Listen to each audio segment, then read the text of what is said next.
14 ғасырда өмір сүрген шейх Хаванди Тахурдың міне мавзолейі тұр. Оны кей кездерде Шейхан Тауыр деп атайды.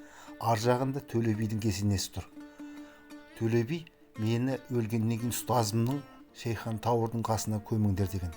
Міне мавзолейдің ішкі бейнесі, ақсақ темір салғызған бұны.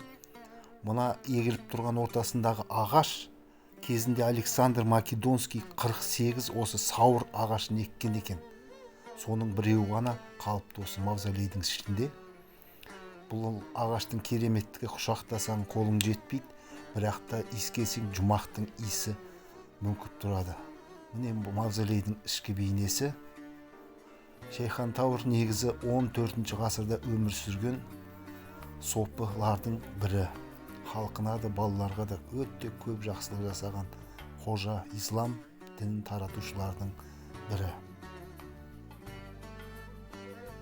1355 жылы қайтыс болған.